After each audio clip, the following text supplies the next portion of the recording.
I'm at my friend Amanda's house today, and she is right now brooding chicks. And we have here a little barnyard mix of Americana and not sure what else. She's about 21 days old, and you can see that she is already starting to get some feathers, and so you can see how quickly these little fluffy cuties grow up. Can you imagine walking into your local feed or farm store and seeing a bunch of these little cuties in a pen just begging for you to pick them up and take them home?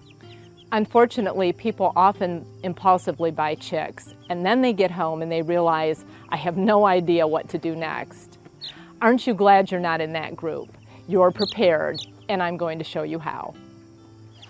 For starters, chick care is much different from caring for adult birds. This is a very hands-on thing for the first month. It's much like having a human baby, except that your chicks will grow up much more quickly. This means you shouldn't be planning vacations or trips. I had help from my neighbor Anne and her daughter Zoe. We did a co-op, sharing responsibility for 2 flocks between us.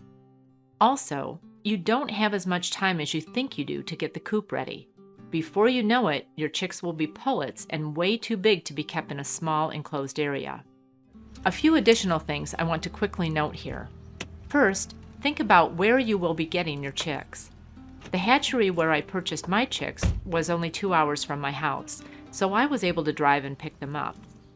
Instead of a hatchery, you may choose to buy your chicks from your local feed or farm store.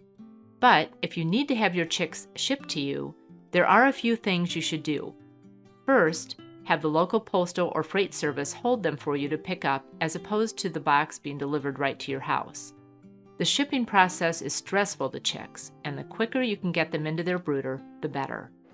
Also, I suggest you take a look at the supplementation video in the Chick Health module, specifically the part where I talk about giving your chicks supplements beginning the day you get them. It's very possible that some chicks will have perished during shipping.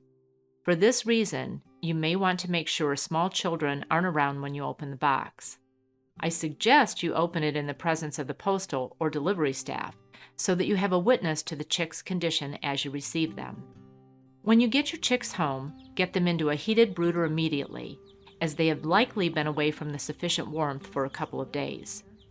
Second is vaccinations.